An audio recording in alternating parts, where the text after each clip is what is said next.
नमस्कार दोस्तों, कैसे हैं? नमस्कार, मैं हूं राकेश, आप लोगों के सामने स्वागत करता हूं। ब्रिटिश पीरियड में इंडियन एजुकेशन का डेवलपमेंट, इसका सेकंड लेक्चर, पहला लेक्चर ऑलरेडी आ चुका है, डिस्क्रिप्शन में लिंक दिया हुआ, देख लीजिएगा। किसी परीक्षा में इन 2 लेक्चर से बाहर इंडियन एजुकेशन से मुश्किल से ही पेपर आएगा। ठीक है, चलिए शुरू करते हैं। आप लोग देख रहे होंगे काफ़ी इस पर काम किया हुआ दिख रहा है, बिकॉज ये लेक्चर आपको 1-2 घंटे पहले मिल गया होता, बिकॉज सारा रिकॉर्ड कर ले, बाद में पता लगा सिस्टम में आवाज़ नहीं आई। खैर, होता है। फिर शुरू करते हैं। और भाग 2 में हम लोग करेंगे जहाँ से पिछली वीडियो में छोड़ा था, हंटर कमीशन तक हम लोगों ने पिछले वीडियो में किया था। आज हम लोग करेंगे उससे थोड़ा सा आगे। शुरू करते हैं। ये देखिए, सब किया हुआ था। इंडियन यूनिवर्सिटी एक्ट आया है 1904 में, बहुत ही इंपॉर्टेंट। इंडियन यूनिवर्सिटी एक्ट, अब तक यूनिवर्सिटी लेवल पे ऐसा कुछ हुआ नहीं था। वुड्स डिस्पैच, जो कि मैग्ना कार्टा माना जाता है इंडियन एजुकेशन सिस्टम का, उसके बाद विश्वविद्यालय लेवल पे बात करने के लिए पहला कोई ऐसा अधिनियम आया। ऐसी आवश्यकता क्यों पड़ी? आवश्यकता इसलिए पड़ी, ऐसा नहीं था कि देखिए भारत में एक मिडिल क्लास डेवलप हो रहा था, लेकिन ब्रिटेन एक ऐसा समाज चाहता था जो कि उनके अनुसार चले और यूरोपियन एजुकेशन सिस्टम को फॉलो करके यूरोपियंस की तरह ही सोचे। लेकिन उस समय क्या हो गया था इस दौरान में कि नेशनलिज्म बहुत तेजी से, पीरियड देखिए आप 1904 का, राष्ट्रवाद भारत में डेवलप हो रहा था, देश के प्रति प्रेम डेवलप हो रहा था, एक ऐसा क्लास डेवलप हो रहा था जो कांग्रेस या जो मिडिल क्लास था उससे थोड़ा सा अलग इमेज रखता था, अलग सोच रखता था।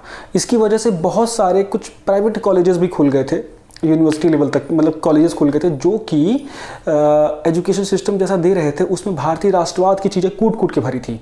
मतलब वो कॉलेजेस भारतीय राष्ट्रवाद का अड्डा बनते जा रहे थे। जैसे संस्कृत कॉलेज कई जगह बन गए थे, अलग अलग कॉलेजेस बने हुए थे। इन पे कड़ाई करने के लिए एक तो सरकार ने सख्ती बरती, है ना। सरकार को महसूस हुआ कि इस पे सख्ती बरतनी जरूरी है, इसीलिए ये एक्ट आया। और इस एक्ट की अध्यक्षता की थी, इस एक्ट को बना के लिए जो रिकमेंडेशन दी थी वो सर थॉमस रैले ने दी थी।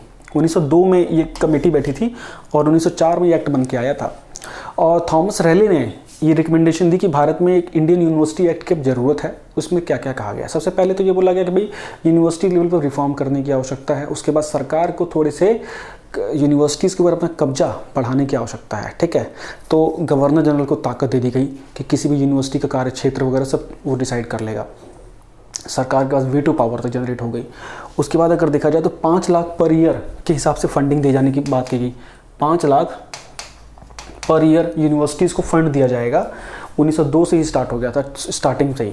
और उनके रिफॉर्म्स के लिए, उनके डेवलपमेंट के लिए 5 लाख रुपए सालाना, ये हो गया।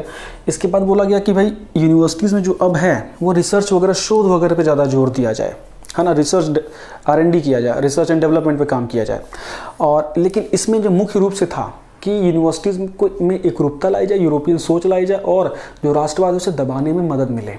इसी वजह से इसका विरोध किया था किसने? गोपाल कृष्ण गोखले जी ने। ठीक है, किसने किया था? गोपाल कृष्ण गोखले जी ने। यही बोला था कि ये हमारे एजुकेशन सिस्टम को कुचलने की कोशिश है, उसे दबाने की कोशिश है। ठीक, इसके बाद अगर आप देखते हैं तो इंडियन एजुकेशन पॉलिसी पे बात होती है। इंडियन एजुकेशन पॉलिसी ये कहाँ से आ गया? देखिए, ब्रिटेन सरकार अभी भी भारतीयों को जो शिक्षा दे रही थी अपनी सहूलियत के हिसाब से, उनकी लाइबिलिटी तो नहीं था वो, ना उनकी रिस्पॉन्सिबिलिटी, कुछ नहीं था कि हमें देनी ही है, अपनी सहूलियत के हिसाब से वो एजुकेशन देना चाहते थे। 1904 का एक्ट भी उसी तरह था। लेकिन भारत में कई सारे जो रजवाड़े थे वो थोड़ा एजुकेशन में काम कर रहे थे। इसमें से एक प्रिंसली स्टेट, एक रजवाड़ा था बड़ौदा रियासत। कौन सी थी? बड़ौदा रियासत। बड़ौदा रियासत ने अपनी रियासत में एक एजुकेशन पॉलिसी के ऊपर काम करना शुरू किया, एक ड्राफ्टिंग तैयार की, जिससे कि बाद में आवाज़ उठी कि भाई ब्रिटेन सरकार भी एक इंडियन एजुकेशन के ऊपर पॉलिसी बनाए। 1913 में इस पर प्रस्ताव आया कि भाई एक एजुकेशन पॉलिसी बनाई जाए सरकार के द्वारा। क्या बनाई जाए? Education policy. तो एजुकेशन पॉलिसी बनाने का क्या फ़ायदा, क्या मतलब, क्यों बोला? इसलिए बोला क्योंकि एजुकेशन पॉलिसी अगर फ्रेम होती तो एक इथिकल और मोरल रिस्पॉन्सिबिलिटी बनती है सरकार के एजुकेशन सिस्टम के अपलिफ्टमेंट के लिए और क्रमबद्ध विकास इसका होगा। लेकिन सरकार ने इसको मानने से मना कर दिया एक बात कि हम पॉलिसी वगैरह पे कुछ काम नहीं करने जा रहे हैं। लेकिन उन्होंने मजबूरी में एक बात तो माननी पड़ी कि भाई स्थिति सही नहीं है भारत में शिक्षा की और इसके लिए हमें कार्य करने जरूरी है। खासतौर से हमें गाँव देहातों में प्राथमिक और उच्च प्राथमिक शिक्षा पे कार्य करने की आवश्यकता है। यहाँ तक 4 कदम के लिए बोला, 1 कदम तो पहुँचे, ये बात हुई। ठीक, तो ये भी याद कर लेना कि एजुकेशन सिस्टम पे पहली बार बात कब हुई? पॉलिसी पे 1913 में। उसके बाद अगर हम चलते हैं तो आते हैं सैडलर कमीशन, जो कि जस्ट मॉन्टेग्यू चेम्सफोर्ड एक्ट के आने से पहले हुआ। मॉन्टेग्यू चेम्सफोर्ड एक्ट आने से जस्ट पहले ये एक्ट आया। उसके बाद तो काफ़ी चीज़ें बदली थी। मैंने बताया कि मॉन्टेग्यू चेम्सफोर्ड एक्ट आने के बाद जो शिक्षा थी वो प्रांत का विषय हो गई, है ना। तो सेटलर कमीशन आया और सेटलर कमीशन की जो अध्यक्ष थे वो थे M E Sadler, Leeds University London के ये कुलपति थे। इनकी अध्यक्षता में कमीशन आया। बेसिकली इस कमीशन का लक्ष्य क्या था कि कलकत्ता यूनिवर्सिटी से रिलेटेड था, कि कलकत्ता यूनिवर्सिटी ही फोकस में था और उसमें जो समस्याएं हैं उस पर रिफॉर्म किया जाए, उसके डेवलपमेंट के लिए कार्य किया जाए। लेकिन जो उन्होंने रिकमेंडेशन दी वो पूरे भारत के यूनिवर्सिटी एजुकेशन के लिए काम कर गई, ठीक है। अब उसमें देखो एक और चीज़ बहुत अच्छी है कि उन्होंने पूरे भारतीय एजुकेशन सिस्टम की ओवरऑलिंग की बात की। पहला ऐसा कोई कमीशन था जो प्राइमरी एजुकेशन से और यूनिवर्सिटी एजुकेशन तक की बात कर रहा है। प्राइमरी से यूनिवर्सिटी एजुकेशन तक की बात, इन्होंने एक आउटले तैयार किया। उन्होंने बोला भाई स्कूली एजुकेशन 12 साल की होनी चाहिए कम से कम, जैसे अभी है। उसके बाद बोला 3 साल का हायर एजुकेशन कोर्स हो जैसा ग्रेजुएशन होता है। तो देखिए कहाँ से खाका तैयार होता है कि प्रोग्रेसिव अच्छा कमीशन भारत के लिए माना गया।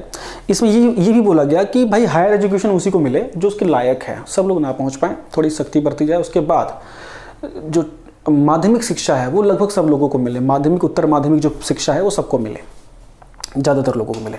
तो ये सैडलर कमीशन की मेन बातें थी। इसके बाद आता है Montagu Chelmsford Act, dual governance system, द्वैत शासन लागू जाता है और शिक्षा का विषय चला जाता है प्रांतों प्रोविंसेस के पास।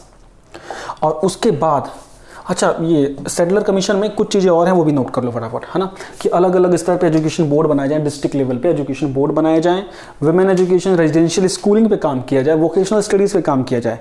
और इसकी इनकी रिकमेंडेशन के बाद भारत में कुछ जगह कॉलेजेस खुले। कहाँ बनारस में काशी विद्यापीठ, याद है आपको, काशी विश्वविद्यालय, अलीगढ़ यूनिवर्सिटी, फिर ढाका में यूनिवर्सिटी खुली, लखनऊ खुली उस्मानियन यूनिवर्सिटी और मैसूर में यूनिवर्सिटी खुली। तो ये लोकेशन ध्यान देना आपको, परीक्षा में यहाँ से मैच द कॉलम आ सकता है। इसके ईयर्स में आज शाम के सेशन में मैच द कॉलम में ले लूँगा, ठीक है। चलिए नेक्स्ट है हार्टोग कमेटी।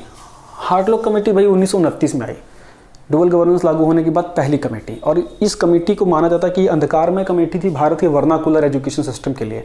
भारत की जो देशी भाषा की में जो एजुकेशन सिस्टम थी उसके लिए कुछ भी नहीं किया, नकारात्मक माना गया था सर। और अगर देखा जाए तो वर्नाकुलर एजुकेशन को ब्रिटेन ने लगभग ख़त्म ही किया, इम्प्रूव किया नहीं। 1835 से ले लीजिए स्कूलिंग सिस्टम पर धीरे धीरे कुछ काम करना शुरू किया, लेकिन इसको कभी जिस हिसाब का प्रमोशन मिलना था वो मिल नहीं पाया, अलग अलग इंटरफेरेंस के कारण। और इस कमेटी ने लगभग उसको बिल्कुल ख़त्म करने की कोशिश की, है ना। इन्होंने क्या बोला, इन्होंने खास तौर से प्राइमरी स्कूलिंग का जिक्र किया, है ना, कि और इस तरह से जिक्र किया कि भैया लोगों को ना, निचले स्तर के लोगों को सिर्फ शिक्षित ही करो, सिर्फ उन्हें बेसिक ज्ञान दे, तो ज़्यादा उन्हें पढ़ाने की आवश्यकता नहीं है। उन्होंने बोला कि जो हायर एजुकेशन है वो सिर्फ समर्पित विद्यार्थियों की होनी चाहिए, मतलब एक इंटेलेक्चुअल क्लास हो बस उन्हीं तक हो हायर एजुकेशन, सबको ना मिले हायर एजुकेशन, ठीक है। और यूनिवर्सिटी में एडमिशन लेने के लिए यूनिवर्सिटियों के लिए नियम कड़े कर दिए जाएं, ये बोला इन्होंने, ठीक है। बहुत ही इंपॉर्टेंट है, ईयर है 1929। अब देखिए इसके बाद एक इंपॉर्टेंट आती है, इससे पहले मैं वर्धा कमीशन को डिस्कस कर लेता हूँ। खैर वर्धा योजना ठीक रहेगा, 1937 में थी वर्धा योजना। 1937 में कांग्रेस का सेशन महाराष्ट्र में हुआ था, पता है आपको, वर्धा जिले में। वहाँ पे उस सेशन में एजुकेशन के ऊपर बात की गई कि भाई एक भारत की राष्ट्रीय योजना होनी चाहिए, राष्ट्रीय एजुकेशन की पॉलिसी होनी चाहिए, ठीक है। और उसके लिए एक कमेटी निर्धारित की गई बेसिक एजुकेशन पॉलिसी बनाने के लिए। उस कमेटी के अध्यक्ष बनाए गए जाकिर हुसैन जी, भारत के पहले मुस्लिम राष्ट्रपति। तो जाकिर हुसैन जी बनाए गए और इसका लक्ष्य क्या था, किसमें उद्देश्य क्या है, गतिविधियों के माध्यम से छात्र शिक्षा प्राप्त करे, लर्निंग बाय डूइंग का कंसेप्ट किया जाए, वोकेशनल स्किल्स डेवलप करे लड़का, आधार हस्तशिल्पी बने बच्चा, ठीक है। मातृभाषा का उसके विकास और प्राइमरी एजुकेशन तो मिले बच्चे को। हम प्राइमरी एजुकेशन में ही विदेशी भाषा में अगर हम शिक्षा देंगे तो उसका मन उचाट हो जाएगा, वो एजुकेशन नहीं ले पाएगा, ठीक है। देखिए अभी हमारे बीओ की जो क्लासेस हैं वो लगातार चल रही हैं। इस कम समय में आपको प्रिपरेशन पूरी करनी है तो जरूर से ज्वाइन करिए, ठीक है। 7678668827 पे आप डिटेल ले सकते हैं व्हाट्सअप करके, और सारी चीज़ इसमें कवर है, टेस्ट सीरीज से लेके सब कुछ वहाँ मिल रहा है, ठीक है। तो ये इसका उद्देश्य था और इसमें गांधीयन व्यू मिलता है, गांधीवादी छाया मिलती है एजुकेशन की। गांधीवादी छाया क्या थी, गांधीवादी छाया थी भाई मातृभाषा का प्रयोग शिक्षा में, प्राथमिक स्तर पे मुफ्त शिक्षा दी जाए बच्चे को, जिसमें बात की गई 7 वर्ष तक की शिक्षा मुफ्त होगी भाई। उसके बाद वोकेशनल स्किल्स बच्चे को दी जाए, है ना, बच्चे में मोरल वैल्यूज़ डेवलप की जाए, ये कुछ चीज़ें थी। देखिए क्या था, एजुकेशन में करिकुलम का आधार जो है वो दस्तकारी को सम्मिलित किया जाए, मतलब जो बेस है वो वोकेशनल स्किल्स होनी चाहिए। उसके बाद एजुकेशन के प्रथम 7 वर्ष फ्री और कंपलसरी एजुकेशन मिले। 2 से 7वीं क्लास तक जो शिक्षा है वो मातृभाषा में मिले। किस में मिले? मातृभाषा में मिले। 8वीं क्लास के बाद शिक्षा, 8th क्लास के बाद जो शिक्षा है वो इंग्लिश में मिले। किस में मिले? इंग्लिश में मिले। मैनुअल प्रोडक्टिव वर्क जरूर होना चाहिए, मतलब बच्चे में वोकेशनल स्किल्स करके सीखने के उसके गुणों का विकास जरूर से जरूर हो। ठीक है, इसके बाद ये तो होगी आपकी वर्धा योजना। इससे पहले अब हम आ जाते हैं इसके बाद सार्जेंट योजना पे। दिल्ली के लिए भारत के लिए पहली बार एक योजना टाइप का एक पूरा प्लानिंग तैयार की सर जॉन सार्जेंट ने, जो कि भारत के शिक्षा सलाहकार होते थे उस समय। उनकी योजना थी जिसको central advisory board of India का नाम दिया गया। ठीक, इसने क्या रिकमेंडेशन दी कि बच्चों की जो एजेस का बंटवारा किया कि 3 से 6 साल की जो उम्र है वो प्री प्राइमरी की होती है, 6 से 11 की जो उम्र है वो प्राइमरी के लिए, और 11 से 17 के लिए हायर एजुकेशन के लिए। और बोला हायर एजुकेशन में बेसिकली 2 भागों में बांट दो, एक तो टेक्निकल जैसे इंजीनियरिंग डॉक्टरेट वगैरह हो गया, और दूसरा एकेडमिक, है ना, बौद्धिक विकास। इसके ऊपर इन्होंने बात की, इंपॉर्टेंट है कि अगर देखा जाए तो जैसे इस समय हम लोगों ने की NCF की गाइडलाइंस आती हैं, कैब की गाइडलाइंस आती हैं, वैसे ही ये 1944 में सार्जेंट योजना थी भारतीय एजुकेशन सिस्टम की ओवरऑलिंग के लिए। इसको आप लोगों को देखना आवश्यक है। क्लियर? ये वर्धा योजना हो गया आपका। फिर देखिए 1948-49 में आज़ादी के जस्ट बाद राधा कृष्णन आयोग आता है। बहुत ही इंपॉर्टेंट है। राधा कृष्णन आयोग यूनिवर्सिटीज से रिलेटेड था और इसी आयोग की रिकमेंडेशन पे UGC की स्थापना हुई। इस आयोग ने एक महत्वपूर्ण गाइडलाइंस दी कि भाई यूनिवर्सिटीज़ में रिफॉर्म लाने की ज़रूरत है और एक रेगुलेटरी बॉडी बनाने की आवश्यकता है जो कि उसको रेगुलेट करे, नियमन बनाने के लिए।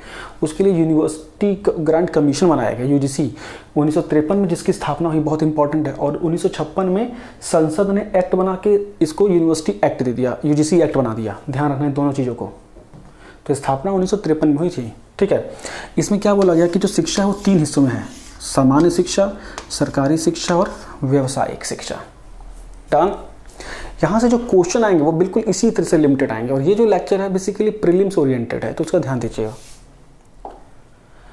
नेक्स्ट, अब अगर देखा जाए इसमें मैंने कई सारी चीज़ आपको और भी समझाई। मैं इसमें देखिए 1948-49 के बाद एक कोठारी कमीशन आता है जिसपे से क्वेश्चन कई बार आते हैं परीक्षा में। कोठारी कमीशन, DS कोठारी जी की अध्यक्षता में एक कमीशन की स्थापना हुई थी 1966 में, जिसने 1968 में अपनी रिपोर्ट दी। इस रिपोर्ट में उन्होंने कई बातें कही। सबसे पहली बात कि 6 से 14 वर्ष के बच्चे को मुफ्त शिक्षा मिले, उसी ने बोला। वहीं से 6 से 14 वर्ष के बच्चे को फ्री एजुकेशन पहली बार बात की गई। बहुत इंपॉर्टेंट। भारत जो है अपने GDP का 6% खर्च करे एजुकेशन पे, बहुत बड़ी चीज़। 10+2+3 होना चाहिए एजुकेशन सिस्टम जो आज तक है। ठीक है, बहुत ही इंपॉर्टेंट कुछ की फिगर्स थी। फिर कृषि और तकनीकी शिक्षा का विकास हो। ठीक है, एग्रीकल्चर यूनिवर्सिटीज़ स्थापित हो, पंतनगर यूनिवर्सिटी आप लोगों को पता उसको स्थापित हुई, मतलब कृषि आधारित शिक्षा हो, बिकॉज भारत की जो जनसंख्या थी वो 70% से अधिक कृषि कार्यों में जुड़ी हुई थी। तो ये इसकी की रिकमेंडेशन थी भाई, बहुत ही इंपॉर्टेंट है और ये इंप्लीमेंट भी हुई थी। इसके बाद 1976 में अगर आप देखेंगे तो बड़ी घटना होती है। भारत में जो शिक्षा है वो संवर्धित सूची में, कंकरेंट लिस्ट में शामिल हो गई। किसमें हो गई? कंकरेंट लिस्ट में। बहुत ही इंपॉर्टेंट है, मतलब केंद्र और राज्य उस पर दोनों इस पर कानून बना सकते हैं। डन। क्लियर है? पहले स्टेट लिस्ट। अब देखिए इसके बाद 1986 में न्यू एजुकेशन पॉलिसी आई। राजीव गांधी जी को उसका श्रेय जाता है। न्यू एजुकेशन पॉलिसी आने के बाद भारत में बहुत 180 डिग्री चेंज हो गया।